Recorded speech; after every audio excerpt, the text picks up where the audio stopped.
I need you to hate so I can use you for your energy. This is Real Sales Talk.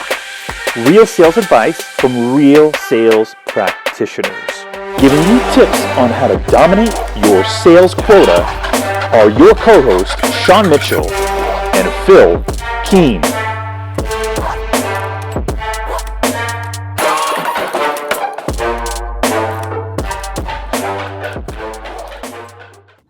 What's going on, everyone? Real Sales Talk, Season 7, Episode 5.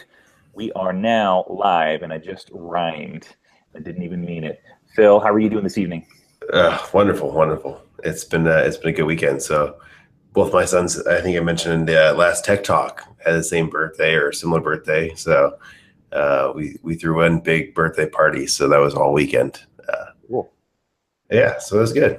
Yeah. You were out knocking on doors this weekend. I was, yeah. Yeah, it was a really cool experience. I thought I'd never done that before, but actually back in the earlier days when I was doing church ministry stuff, did that all the time. And I'm like, when I started doing it yesterday, I was like, okay, I remember this now. So I had 5 conversations, 2 people who were interested in chatting a little bit further, who were thinking about putting their house on the market in the next 6 weeks. So it was a good 2 hours spent. It's great. I mean, real estate is a referral business. So if you can get out there, get proactive, and just go meet a few other people that you didn't know that are not in your network, it can expand you pretty quickly. So yeah, that's awesome. I mean, besides the houses that are next to me, I really haven't been out in my neighborhood. So this is going to be really, really good. In fact, I would have done it today, but I needed to work on putting together a listing presentation for an upcoming meeting that I have with a new seller's client. So lots of good stuff this weekend. Felt very productive. That's awesome. I just have to make mention of your fantastic wall behind you. This wood wall, amazing. If you're listening to the audio version of this, you got to go flip over to YouTube and take a look at this. This is a handiwork at its best. It is. This is. I upgrade the studio. So I like it. Thank you. Yeah, I spent like 3.5 hours on my own. Went out to the local hardware store and bought a nail gun and shot them all up against the wall, and it was a good time. Did you do any sort of frame behind the wood pieces, or you just did it straight into the wall? Yeah, I figured out where the studs were and tried to touch every stud I could. But honestly, the boards are so light for some of them that it didn't matter. Mm-hmm. That's cool. Yeah, I did something like that actually in our other house for my daughter's room. Really cool project, fun project. Yeah, I got lucky. Yeah, the hardest part about this is actually just taking apart the pellets. So my wife actually got lucky and found them on Facebook. Some guy was selling a bunch of them. So for like $50, we got 100 pellet boards, and then I Google searched to figure out how to do it and put it together and sanded them all down and stained them, and then shot them all up into the wall, and it worked. So that's awesome. Looks great. So today we're talking about an article you wrote a little while back on Medium called 6 Things My Younger Self Taught Me About Leadership. And you got quite a bit of positive response from. So we figured we'd jump into this and chat a little bit more about this. So what was the premise of this? How did this idea come for this article? So this is actually part of it's just one of those days where you're like, I can't do this shit anymore. Kind of one of those days where it started. And I've had a lot of different leadership roles throughout a lot of different places. So throughout my entire life. So whether it's sports as a kid or my fraternity as a president or management, retail, then everything through my career in software, I've had different opportunities to lead as well as be led by other people. And it was honestly really like personal when I wrote it. So it started out as 50 things. There's actually 50 things that I have that are out there. I reread a lot of those and tried to grab some themes out of it and try to really bubble out what the top 6 were, the things that were really personal to me that I still carry from something I wrote myself almost a decade ago. probably 7 years ago now. So I brought that back out about a year and a half ago, put it up a medium, and I get like probably 15 to 20 views a week, so not a ton. It wasn't like a highly like traffic article. I have a lot of articles where they get hundreds of views a week still randomly. But this is one where when people read it, because it's so personal to me, I think there's something that resonates with them, where I've had more people with this article reach out to me and connect with me at the end of the article. And they're like, thank you for writing this. This is interesting. And I feel like I'm a better leader now. So it was really, really personal to me. Awesome. Cool. So the first one that we've got on the list here is give credit where credit is due. Yeah. I think there's way too many times in a management role. So you're a manager at that point, not a leader, where you want to be the one that's successful. And this really came from me just being in a place where the best managers I've ever worked for would do anything to make me look successful and put me on a pedestal. And I've always thought that way. And we had Ralph Barcy on, we had this conversation. I think that's what makes me so attracted to Ralph Barcy in terms of a leadership style, is that servant leader attitude where he wants to push his people up. He wants to serve his people and make sure they have the things they have to be successful and give them credit and make sure that people understand that what they're doing is why he is who he is. I think this is a very often overlooked step in management. It's not you that's doing it. And honestly, at the end of the day, like when all your people are being successful and they're doing their job, you're going to get credit. So give them time to shine whenever they deserve it. So yeah, and I think one of the other points that is good to keep in mind is that doesn't necessarily mean that it should be public credit, because someone might not want to be publicly recognized for whatever they've done. You know, maybe it's a private recognition for something, but I think you're right.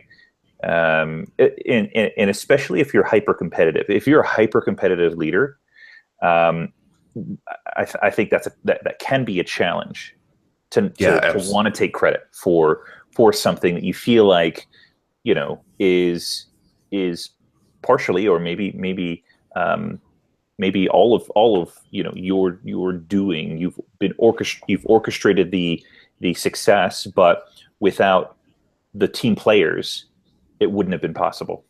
Yeah, absolutely. I mean, it takes a really good leader, an actual leader, to make sure that the people around them look successful, and it shows whenever your team sees that. So I think it's often overlooked, and it's a good skill to pick up as a manager to just tell everybody in the world why your team's the best. Yeah. So the second item on your list is don't underestimate anyone. What exactly do you mean by that? So everybody always has a conversation around A players, B players, and C players, and you get in the conversation around people can or can't do things. And in my opinion, especially if you hire someone, you have a duty to make sure that you give them everything they can to be successful. So even when they start underperforming, you need to get them in a place. It's on your shoulders to make sure that they're successful. And if you can unlock something inside of somebody and make them see the potential in themselves, they're going to forever be grateful. They'll run through walls for you. And I think that's something where it's finding the one thing that motivates them, the right way to motivate them. And it completely changes the way that they think about themselves. So if you think back, Sean, I mean, is there a leader in your career that had that aha moment where you're like, all right, I'm going to be better today. I'm going to be better starting today, because I have a guy in my mind. Yeah, you know, unfortunately, I can't really think of very many people that have had that much of an impact. I've come across some great people like that, but I can't think of anyone that I've had the good fortune of working alongside or with. Yeah, I think so. My story, there's a guy, his name is Brian. He was my general manager at the time, back when I was like 18, 19. And he sat me down on the couch, and I got hired with like 3 or 4 other part-timers that were just slacking hard. And he sat me down. He's like, "What's the deal?" I was like, "What do you mean, what's the deal?" I was like, "I work hard all the time." And it was kind of like one of those things like, "Why don't you work hard?" I was like, "I work hard." I was like, "I do this really well." Like, he's like, "All right, so let's change the way you're thinking." He's like, "I see the potential. You're not doing it."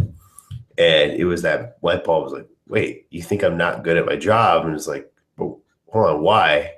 And he's like, "If you change everything about what you're doing, how you're doing it, if you walked in every day, like you own the place, like you're a CEO, or like you were the primary owner of this business, would you let this slip from your part-timer? Would you walk in with a different swagger? Would you walk in dress differently, act differently, force other people, like be responsible in different ways?" And like that was one thing that made me click into like a leadership sense of I can affect people around me.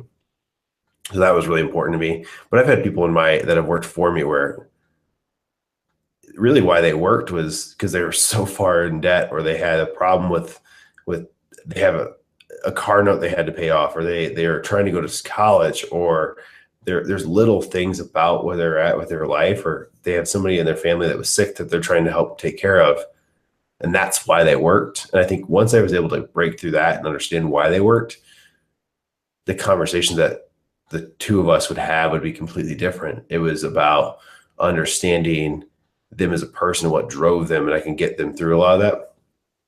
And I think that's a really big part of leadership is if I know why you're working, and even if you're a C player, I can motivate you differently. I can get you to a place where you can really overachieve.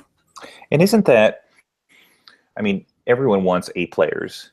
Yeah. But the reality is that you're probably going to have a mix, and people are going to be in different phases of their career. Some very early on, some maybe there's tons of potential, but they just haven't discovered it, and they haven't come across a leader who has seen the potential and had the patience to develop that and nurture that. And Yeah. I think that's sort of a point along the lines of what you're talking about here, not underestimating anyone. And I think good leaders identify the potential, they look beyond the shortcomings, and make it their life's mission to help that person go from being a C player to a B player. And maybe it's not their point in time for that leader to help them go from C to A, and maybe that's the next job that they have, where the next leader sees the potential and helps them go from B to A. But taking them at least one step further, or helping them see at least one thing, I think is long-term vision, instead of just, well, what can I get out of this person? And if they're not meeting their quota, then be gone. Yeah, I'll make one more point here, and then we'll move on. Find the person, give them the reason to come to work, and put them in the right role. So I had an example. There was a woman that worked for me.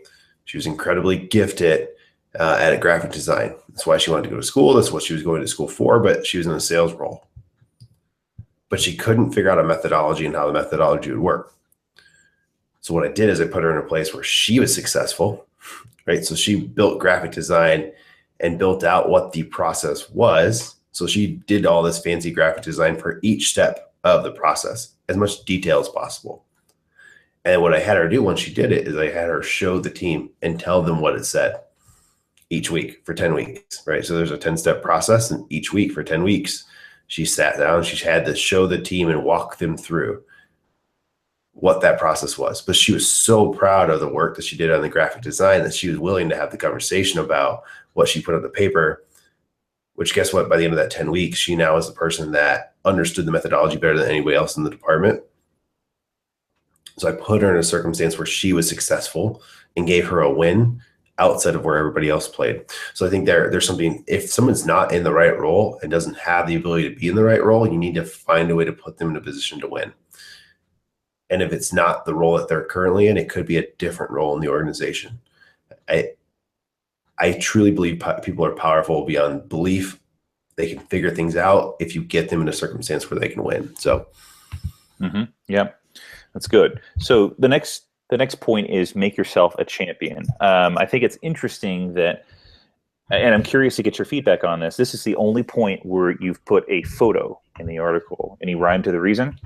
Coincidence? I thought it looked good there. I don't, I don't know. So I think this is interesting. So the make yourself a champion. And I think if you go back and look at everybody here that's on Real Sales Talk, I assume is at least aware of people that are successful in their life and their career. So if you look at, I'm a sports guy, so I'm going to go to sports. Michael Jordan, Magic Johnson, Larry Bird, go name anybody that's ever been the greatest at what they've done. There's always the stories of the first one in and the last one to leave every single day. Those are true champions. They didn't do it for any other reason other than because that's what they do and how they go to work. And what you hear the stories of, so the Michael Jordan, Magic Johnson, Larry Birds, when Magic came to the Lakers, Byron Scott started following Magic Johnson. Right. And then guess what happened? Another person started following Magic Johnson. Then the entire team by the end of the season started following Magic Johnson. That even when Kareem got hurt, Magic was able to step up and be the champion and be the leader in the locker room because he was a true champion. He wanted to win. It just doesn't happen overnight. They put the time and the effort and the work into doing what they do best. And I think that's something where if a true champion, be a true champion.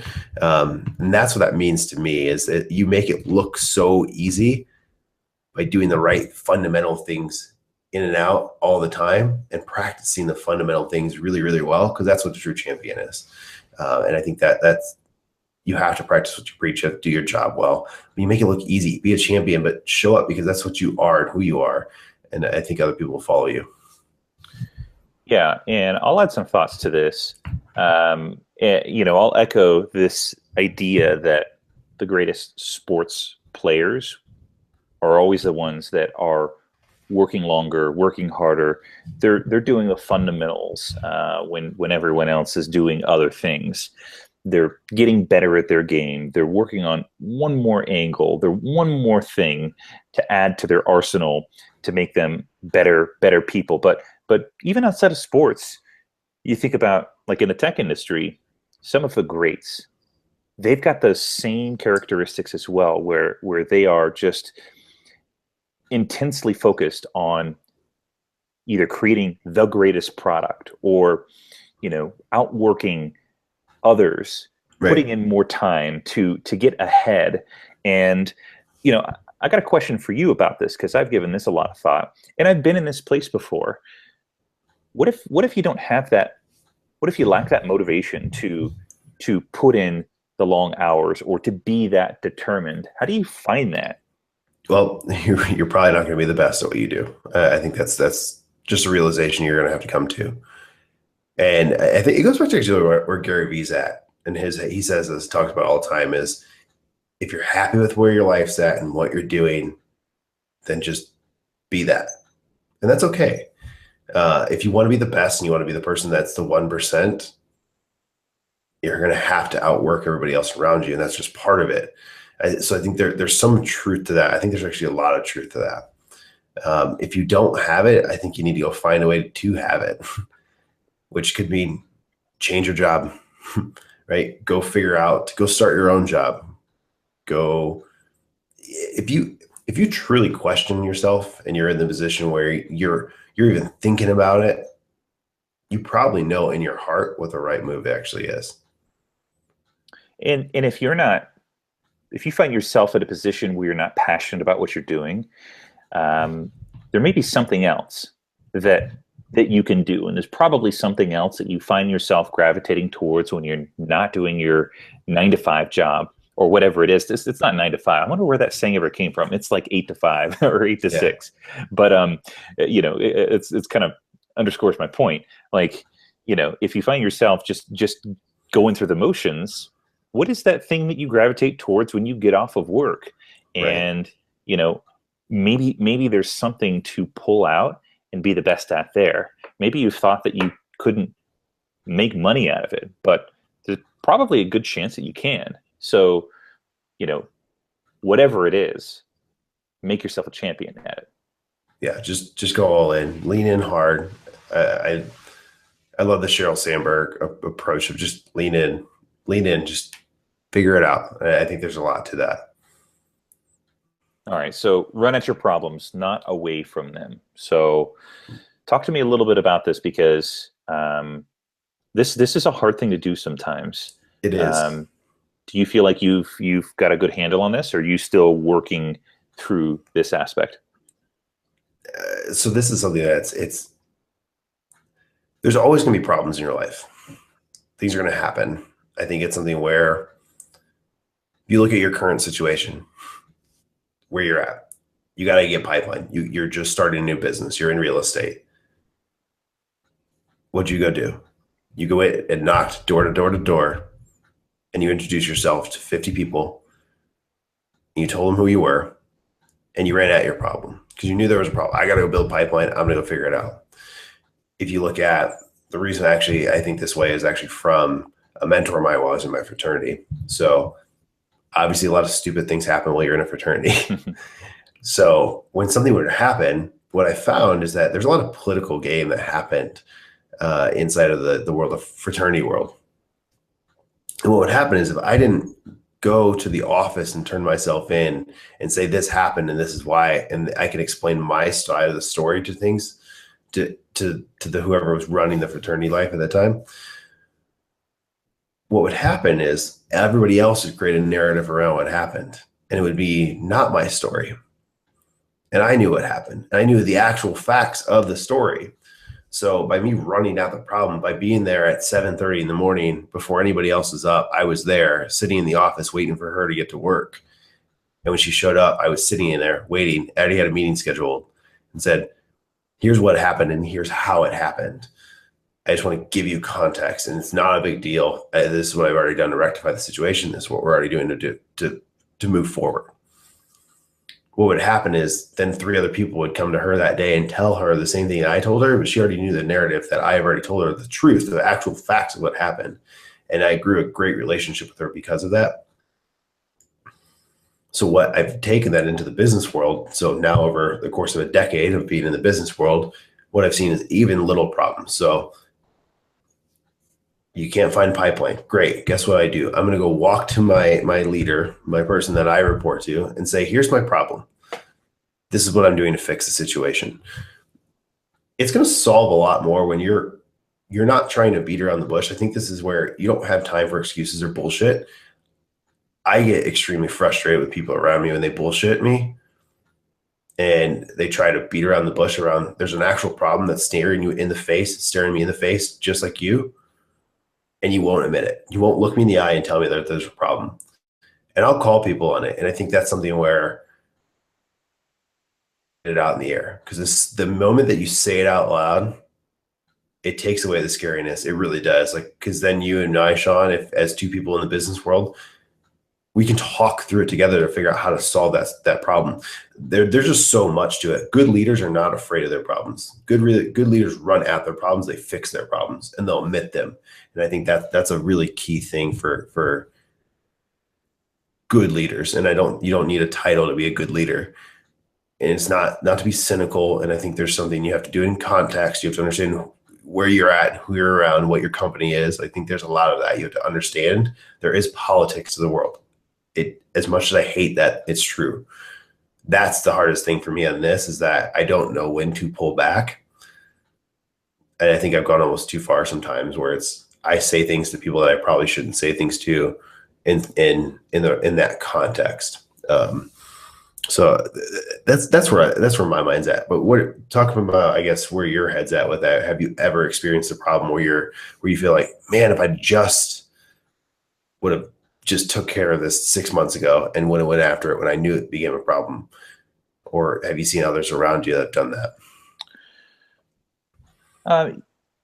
I think the first thing that comes to mind is when I worked at BombBomb, I got to a point 3 years in where I started to feel like I was hitting a ceiling, and leadership wasn't really paving a way to help me continue to move up. And so, you know, I expressed that challenge that I was facing, you know, and you know, I probably should have, and it became, you know, a point where I was having a hard time finding motivation, wasn't very challenged, and probably should have left. I think that probably would have been the best thing to do at that 3 year mark, but ended up sticking it out because, you know, I wanted to, you know, I felt vested into the company,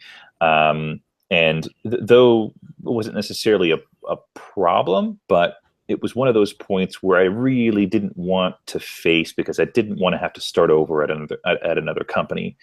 And you know, it ended up being that at around the 4 year mark, we started to have a lot of friction, and it didn't end the way that I think either of us. We parted ways, you know, in a non-ideal way on both sides. So I think if I would have really faced the challenge and really been honest with myself, I probably, you know, should have left a year earlier, but was just afraid of what starting over looked like.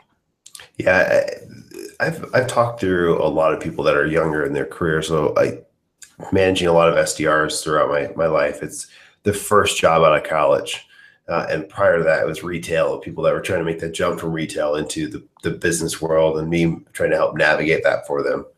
And it was interesting to kind of see both sides of that. I think there's a lot where my advice always to most people is like, what's the worst that happens? Like, truly, what's the worst that happens? Like, if you really address your problem today, or for you, it's if I make this career change today, what's the worst that actually happens? I mean, really bad. The worst that happens would be I lose my house. I have to go. I have enough savings that probably last for however long. And I go sit down and I got to figure out how to feed my family, and I'll figure out how to make enough money to scrap and get by. And there's that. And if it get really, really bad, then I have to go back and live with my mother, right? Or live with my wife's parents. But I'll get back on my feet. I'll figure it out. I think there's some of that, like, what's truly the worst that happens? I have my life, my family. I'm loved by a lot of people. I'll be okay. And I think there's a lot of that. If you can get that past the fear of any bad thing that can come up and hit you in the face, it's not that bad. And I think no matter what, I think you have to prioritize what's really important in life.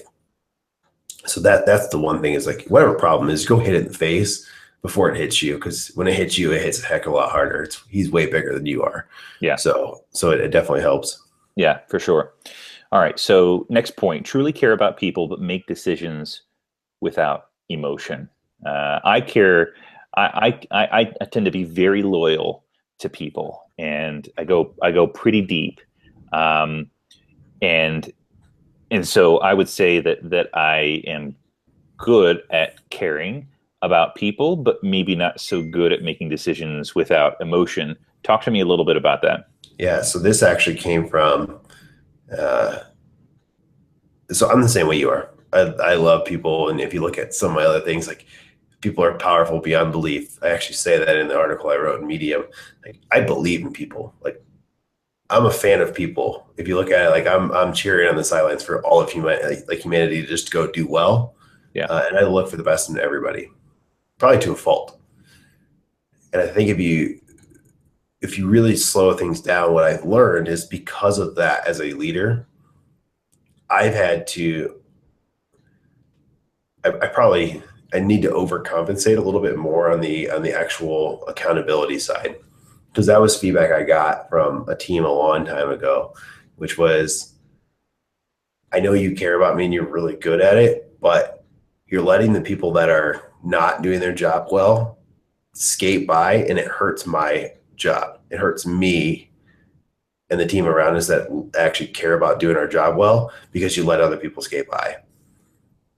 And I think that was the thing that clicked in my mind of, if I take the emotion, I know that Sean and we have a personal relationship. Or hey, I got to a place where I really feel like we're making a breakthrough, and you're starting to learn.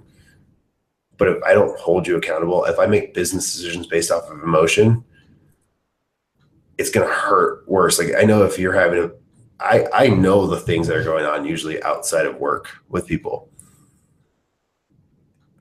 but there's always something going on outside of work for people. And I think there's something that if you're also in the place where there's probably a reason why you're underperforming, there's probably a reason why you're disengaged. There's probably a reason why you don't show up to work until 9:45. Like there's probably a reason that that's happening. And it's best for me today to come sit down and have a real conversation, which typically starts with, I'll take a business motion out and say, Sean, let's have a real conversation. What the heck is going on? I noticed this, I noticed this, I noticed this. It kind of goes back to the conversation we just had about running at your problems. Sean, you had this problem, this problem, this problem. Let's address them. Let's get it on the table. Why? And I think that pulls so much out of it because it's the same thing. As soon as you throw it out in the atmosphere, you can start working on that problem and move on. And what you'll find is immediately a person will be like, yeah, I'm sorry, I'm super disengaged, and this is why. Great. Talk to me about, is this the right place for you to be at? And if it isn't, I'm going to tell you what, I'm going to give you 2 weeks to go start looking for a job and go interview. And if you need to take an interview, you're going to tell me you're going to take an interview. And I'm okay with it. If you want a letter of recommendation or a referral, I will give you a referral. I want you to be in a position to win. But if you don't tell me the truth that you're going to go to interview, I can't help you. I think there's something like just for me to know that I'm not the best manager for all people. I might not work at the place that's the best place of employment for the right people. I might be the best manager for them, but I might not be the best employer for them. The atmosphere around them aren't the right things. Maybe it's not the right timing is not right. There's a lot of factors outside of work that affect people in work. So getting to that core to understand things, you really start working through it. It helps take that relationship to the next level, but also could put you in a position where you're getting people that are bought in, that want to be there. So that's a lot where that comes from, is taking the emotion out of it just to have that conversation. So you're not getting punched in the face again before it punches you in the face. Yeah. Before you punch it in the face. Yeah, totally. All right. So the last one in this article is saying thank you. Yeah, absolutely. 2 words. It is extremely powerful. Yeah. Josh Schwartz is on, and I always give him shit about it. Of like, I'm not a sticker on the board guy. Like, I'm not a guy that's going to give you come up with a silly game and have you tear off a sticker every time that you want to win. Like, that's not the way I work. It's not the way I tick. My mind doesn't. It actually does not function that way. So I usually have to ask somebody like, hey, how would I set this game up? What would this look like? I Google search it. I figure it out. I'm not creative when it comes to that. But what I do know is that, Sean, if you work for me and you do your job, I'm appreciative for that. And I'm going to tell you that. And I'm going to let you know that. And you're going to know that constantly. I actually think before all the games and all the gamification and all this software you can purchase for somebody, for me to walk up when you do something right, you come up and say, hey, Sean, thank you. Great job. It's going to do more for your business than anything else. Just stop and say thank you. When someone does something well, stop and say thank you. It's psychology 101. You like the idea, you like the feeling that whenever you do something right. Yeah. There's something you actually get, like endorphins that get released in your body when someone actually notices the fact you did your job properly. If all you ever hear is you didn't do this right, you didn't do this right, you didn't do this right, you didn't do this right, all you're doing is reinforcing negative behavior. You're letting me notice that there's negative behavior that happens rather than, hey, what you did right there, do more of that. Thank you for what you just did. That's amazing. Guess what you're doing? You most times are going to go do more of that consistently over and over and over. So stop. It's the simplest words in the English language that don't get used. Thank you. Just say thank you for the things that are needed to be thanked for.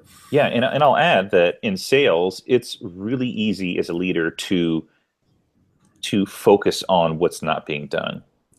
you're not meeting your quota, or the entire team is off for this quarter.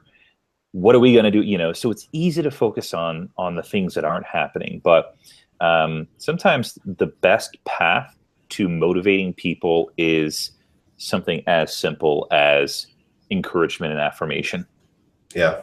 People want to know that what they're doing is appreciated and that they're doing the right things. When you're having a hard time and you are truly struggling, to stop and slow down and say,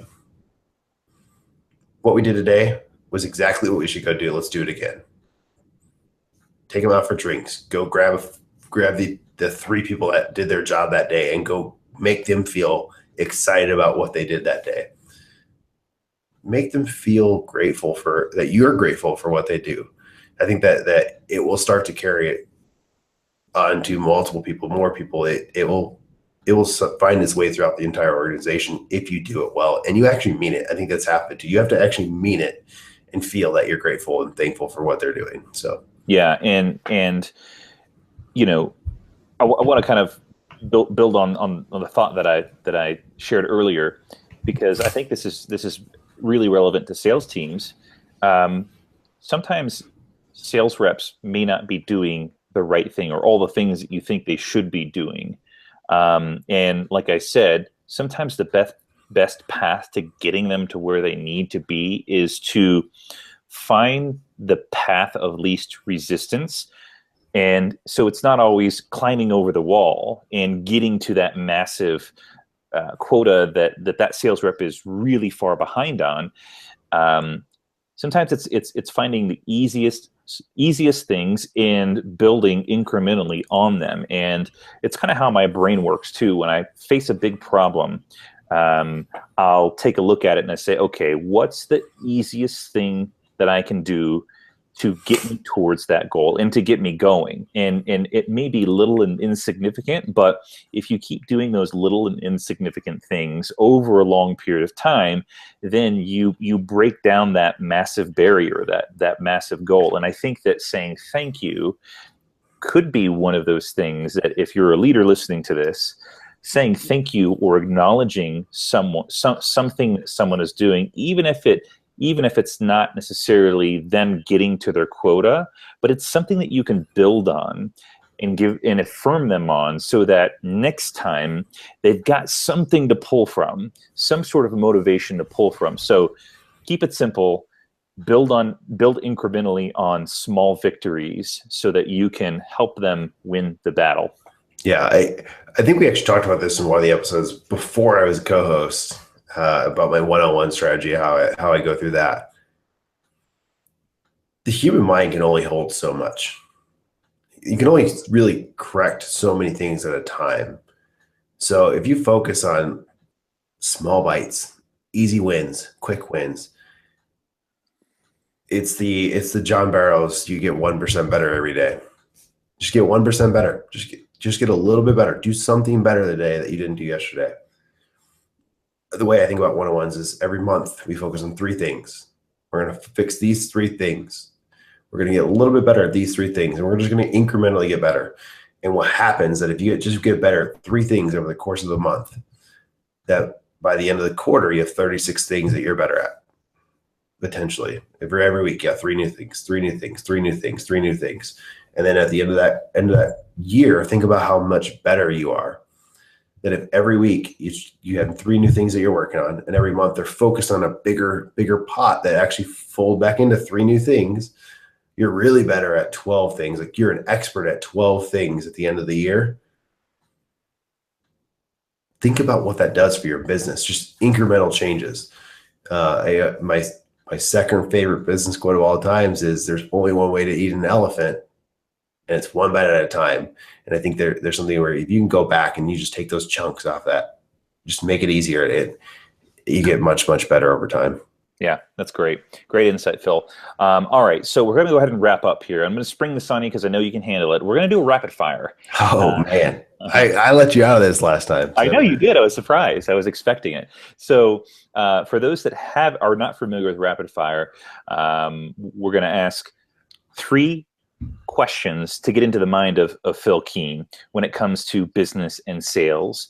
And and we're going to reserve this for those that are following us on YouTube. So if you haven't subscribed, go to YouTube and subscribe, and you'll get to the exclusive rapid fire content that gives us a look into the business mind of Phill Keene. So before we start, podcast listeners, leave a review. Thank you for listening. Yes. Got to jump over to YouTube. Yeah. Awesome. Cool. All right. So my first question for you, Phill, is what gets you up in the morning and motivates you to get into work and be the best person you can be? My family. I think if you look at, I actually had a choice. I kind of went back and worked back in retail, and it was not that as a bad thing. I was highly respect anybody that works retail. And I remember not taking that job, even though the pay was better at the time. And I thought, I was having a son, and my first son, Jack, who just turned 4. It was like a chance to go back in the perfect scenario, working for my best friend that I had at the time at that work, with the path to take the next step even further, with the pay that was substantial and it was good. And I turned it down. I remember thinking, I was like, I can't look my son in the eyes today if I feel like I didn't take a little bit of a risk and try to figure my life out and tell him, hey, go chase your dreams a little bit. So there's a lot of I want to make him proud and my family proud. I want people to know that I put my all into this. And I have to provide for them. I think there's a lot of that too. It's a big part of my life. Cool. That's awesome. All right. So next question is, have you ever what's the lowest point in your life that you can think of, like mentally, just being incredibly discouraged? And what did you do to get out of that in back to top performing status? That's a tough one. It actually goes back. So I didn't grow up in a wonderful area. It wasn't horrible. It wasn't suburbia, nice, like pick a fence area though at all. So I remember in about sophomore year, the people that I was hanging out with, this is actually like where my life changed and I came in a different direction, was I decided to change my friends for a number of reasons. And I think there's factors that kind of went that direction. But I started to really think about what I valued in the people that I surrounded myself with. And there's just something in my mind that said, I have to change what I'm doing and who I'm around.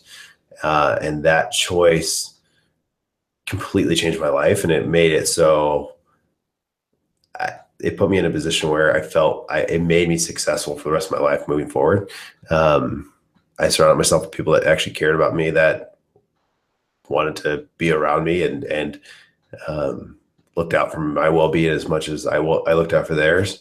And they're still lifelong friends. So there's people still I talk to now that I'm grateful for that decision. So I think there's that, like getting people that were motivated around me. And that was good. Yeah. Awesome. All right. So last question. Besides Real Sales Talk podcast, what other podcast are you listening to right now? So I actually just finished Shit Town. If you guys have not listened to the Shit Town yet, or S Town is actually what it's called in iTunes podcast library. It's a story of a guy who is a reporter, goes to some hillbilly town in Alabama and investigates a murder. And it just takes a whole wide world of turns. So that one's interesting. If you're looking for a good podcast, I've mentioned this one before, which is SBI podcast, which is Sales Benchmark Index. They talk in super, super detail about people's process and how they're building teams. A lot of them are home runs. I mean, there's some misses, but a lot of them are home runs. So awesome. Cool. Well, thanks everyone for tuning in. Really appreciate all of you, and especially those who take the time to write a review on iTunes and subscribe to our YouTube channel. With that said, we will see you all on the next episode of Real Sales Talk.